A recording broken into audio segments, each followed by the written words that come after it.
हिमाचल प्रदेश की वर्तमान कांग्रेस सरकार ने बीपीएल की चयन प्रक्रिया बहुत ही घातक बनाई, जिसके कारण लगभग 90% बीपीएल स्वतः ही सूची से बाहर हो रहे हैं। पिछले कल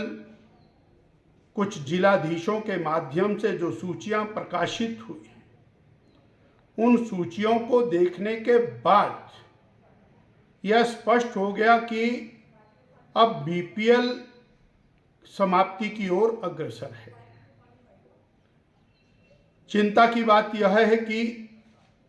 बीपीएल के चयन में, बीपीएल की सूचियों में तरमीम करते समय, बीपीएल की सूचियों में बदलाव करते समय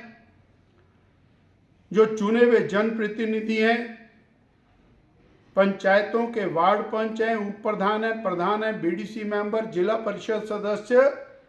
किसी भी व्यक्ति को विश्वास में नहीं लिया गया और ना ही पंचायत का जनरल हाउस बुलाया गया। इस प्रकार प्रदेश की कांग्रेस सरकार गरीबों के साथ मजाक ही नहीं, गरीबों का गला घोटने पर उतारू है। बीबी राम जी योजना, जो गरीबों को 125 दिन का और रोजगार उपलब्ध कराने वाली महत्वाकांक्षी योजना भारत विकास योजना है, उस योजना को प्रदेश में लागू ना करके और उसके ऊपर राजनीति करना, प्रदेश के लाखों उन गरीबों के साथ धोखा किया जा रहा है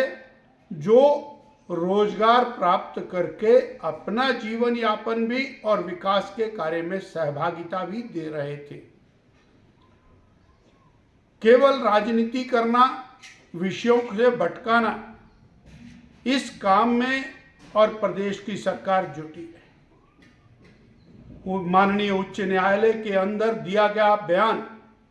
6 महीने तक पंचायतों का चुनाव प्रदेश की सरकार टालना चाहती है। ऐसे में बीबी राम जी योजना का शुरू ना करना, बीपीएल चयन के अंदर से बड़ी मात्रा में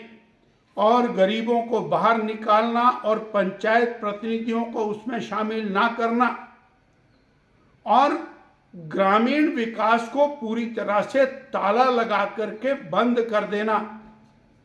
ये गांव के मूल आधार को पूरी तरह समाप्त करने का एक और योजनाबद्ध षड्यंत्र चल रहा है। 6 महीने तक चुनावों को टालकर चंद अधिकारियों के हाथ में ग्रामीण विकास की, पंचायती राज की सारी शक्तियां देकर केवल कांग्रेस के लोगों को और पंचायती राज में दादागिरी करने का